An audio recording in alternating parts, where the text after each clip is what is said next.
O seu melhor ainda está por vir. Viva por inteiro. Ame por completo. Lidere com coragem. De Brian Houston, fundador e pastor da igreja Hillsong. Viva, ame, lidere. Um produto com a qualidade CPAD.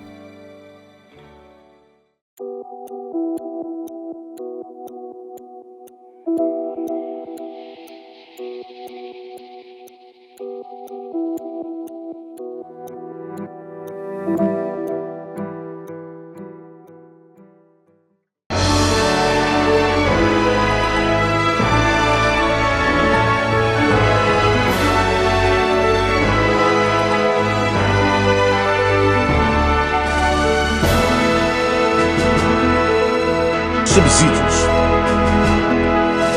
Lições Bíblicas Adultos. Lição 8. Israel no plano da redenção. Bem, amados irmãos, estamos de volta com nossas lições bíblicas da nossa escola dominical, hoje estudando a lição de número 8, Israel no plano da redenção. Nenhum comentário de Romanos pode se omitir de tratar com essa temática, que é importantíssima na teologia paulina. A partir do capítulo 9 de Romanos até o capítulo 11, nós vemos como é que Paulo trata da questão judaica. Paulo teria sido interpretado que Deus não tem mais nada com Israel, que eles tenham sido descartados, seria algo fora do casulo? Será que Paulo queria dar a entender isso? Não, Paulo vai mostrar que, apesar dessa rejeição de Israel, ou ele não ter alcançado esse discernimento, esse entendimento, Deus continua, por amor aos patriarcas. A argumentação é mostrada claramente no capítulo 9 a 11, nessa doutrina da eleição, é que Deus tem um plano com Israel, e que nenhum gentio deveria se gloriar por ter sido aceito, né, e desprezar os seus irmãos judeus. O argumento de Paulo é que, no fim da história, todo Israel será salvo. Nós argumentamos no livro de apoio às lições bíblicas, que acompanha essa revista agora, do segundo trimestre, o Maravilhosa Graça. A gente faz uma exposição bem detalhada, inclusive com uma exposição apologética, de natureza apologética, onde é preciso a gente analisar outras correntes teológicas que acreditamos não se enquadrar nesse pensamento de Paulo. Então Paulo vai mostrar aqui como é que Deus, né, na sua soberania atua, mas não está em questão aqui essa questão de como se fosse um embate entre soberania divina e livre escolha. Eu creio, como diz Joseph Fitzmyer, que esses debates não deveriam ser trazidos para dentro do texto. Hoje a gente tem que tratar com isso porque, ao longo da história do cristianismo, muita coisa se agregou ao texto e passa como se fosse pensamento de Paulo, e quando na verdade não é pensamento de Paulo, não são pensamento de Paulo. A gente é preciso desconstruir muita coisa que foi feito ou foi acrescentado, colocado como pensamento paulino, quando na verdade não é pensamento paulino. Então, a gente faz esse trabalho de desconstrução no livro Maravilhosa Graça para procurar nos aproximar o mais perto possível do pensamento do apóstolo.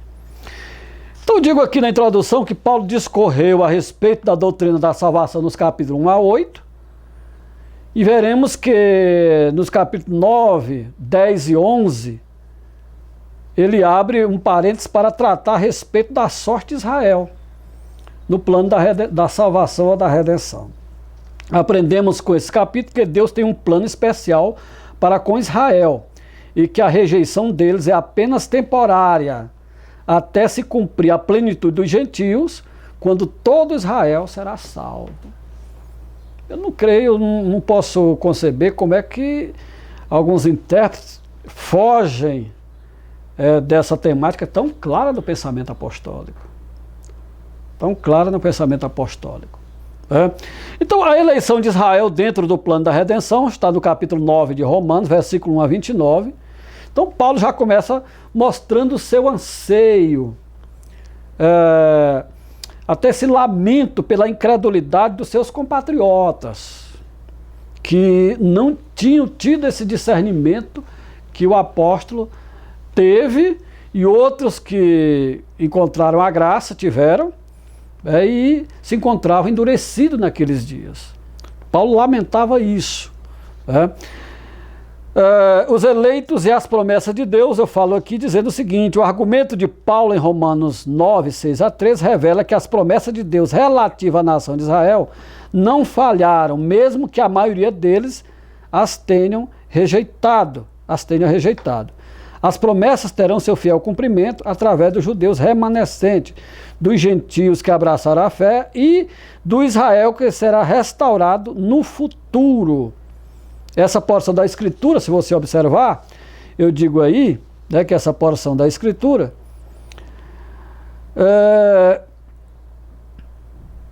é uma das mais debatidas entre os teólogos. As posições se polarizam quando o debate é entre determinismo e livre escolha. É evidente que, tratando de uma epístola de Paulo aos Romanos, como nós estamos tratando, é impossível nós não assumirmos uma posição teológica. O nosso pensamento teológico está exposto nessa revista de uma forma sintética, resumida, mas de uma forma mais exaustiva, conforme a nossa tradição abraçou, nós expomos no livro Maravilhosa Graça. Há uma exegese, tomando por base o texto bíblico do Novo Testamento, texto original, a partir do texto grego, nós fazemos uma exegese, expondo aquilo que nós entendemos ser o pensamento do apóstolo. Aí, a partir daí, assumimos, a posição nesse sentido. Então, continuando aqui, nós falamos aqui, dizendo o seguinte: as posições se polarizaram, como eu falei, todavia Paulo não está se referindo à eleição individual, mas coletiva. Os exemplos dados são dos irmãos Jacó e Esaú, que Paulo usa para ilustrar essa eleição. O propósito da graça se revelou. Independente das obras, Paulo vai citar os exemplos de Esaú e Jacó, mas não tomando por base o livro do Gênesis, onde eles aparecem lá como pessoa, mas o livro do profeta Malaquias, onde eles aparecem como povos. Então nós vamos ver aí Paulo tratando de uma eleição corporativa. Não tem como a gente fugir desse argumento de Paulo, Seria forçar o texto a dizer o que ele não está dizendo.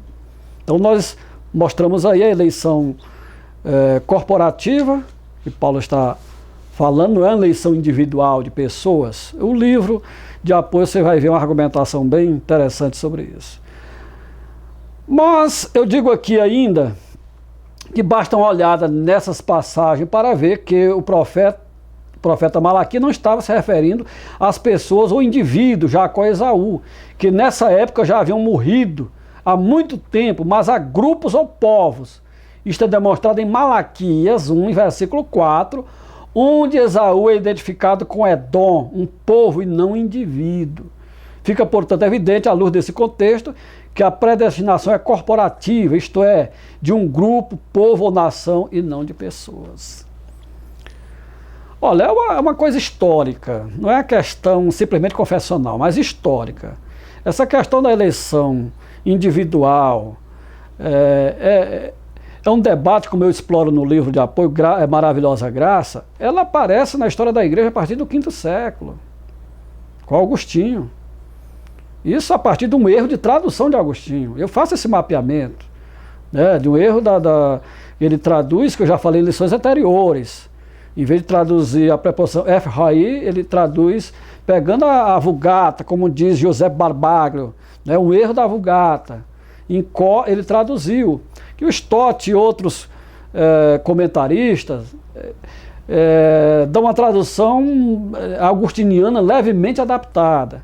Mas a verdade é, como diz Joseph Fitzmyer, essa questão da eleição individual, pegando por base esse capítulo de Romano, é um pensamento agustiniano.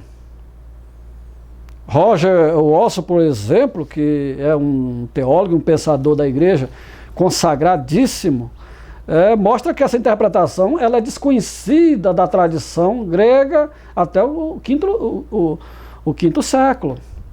Então é importante a gente chamar esse fato aqui. Mas eu creio e tenho ensinado, e o nosso livro trabalha isso, o centro do livro não é esse assunto. O centro do livro é a justificação pela fé somente. A graça de Deus. A graça de Deus como ela se revelou. A gente trata esses assuntos assim e assume posições teológicas porque a tradição da igreja, esses debates apareceram em diferentes momentos da história. Sínodos, concílios, confissões de fé, dogmas foram elaborados. Então não tem como a gente fugir desse debate. Mas mantendo sempre o debate no mundo das ideias, né, dentro da linha teológica. Queridos, o tópico 2 fala do tropeço de Israel dentro do plano da redenção. Tropeçaram em Cristo, tropeçaram na lei, tropeçaram na palavra. Veja só, então eu fiz esbocei esse tópico dessa forma para ajudar no seu raciocínio. Então nós falamos aí, João já tinha falado isso no evangelho dele, né, desse tropeço, veio para que era seu e os seus não receberam. No livro de apoio nós fazemos uma exegese das palavras gregas, da análise mais detalhada dessa parte, mas para você fica apenas aqui essa diretriz para você seguir, né? Como você vai seguir. A restauração de Israel dentro do plano da redenção. Israel e o remanescente, Israel e o enxerto gentílico, Israel e a restauração futura. Olha só, alguns comentaristas, como o Robert Palmer, eles advogam a teologia, uma teoria que a gente chama de teoria da substituição. A igreja tomou o lugar de Israel. Isso é muito conhecido no mundo teológico. Mas quando a gente lê Romanos de 9 a 11, não há espaço, na verdade, para esse tipo de argumento.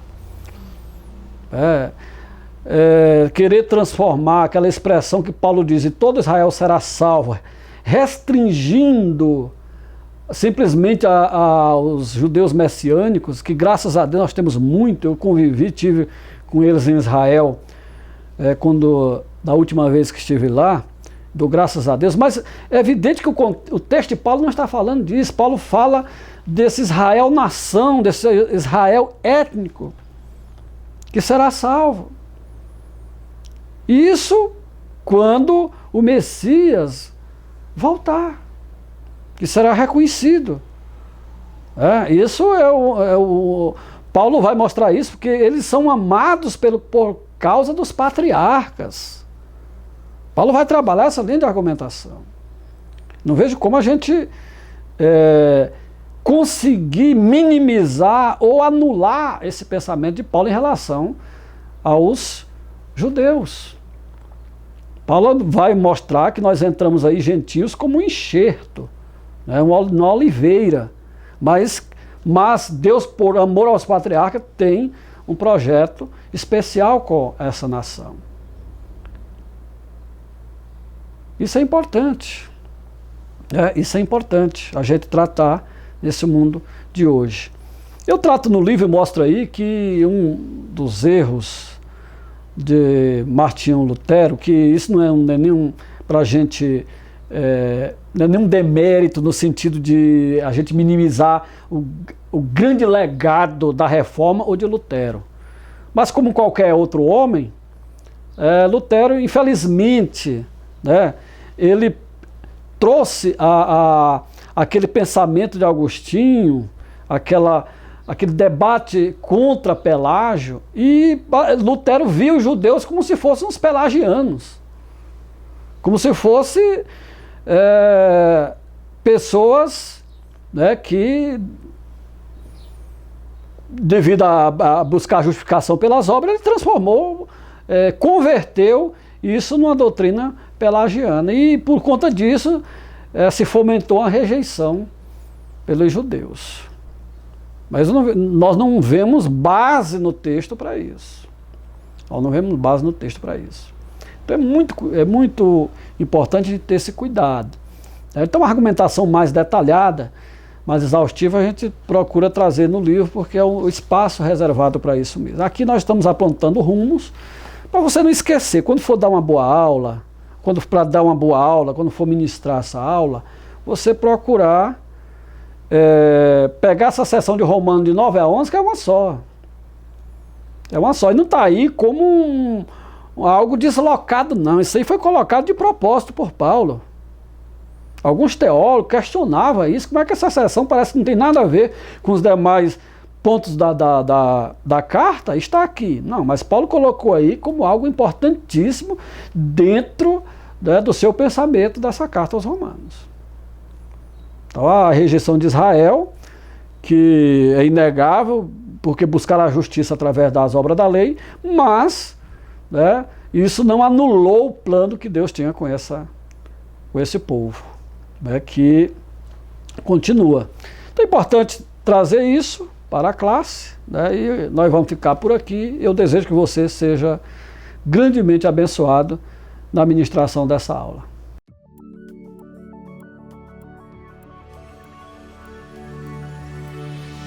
CPAD, a editora da Escola Dominical.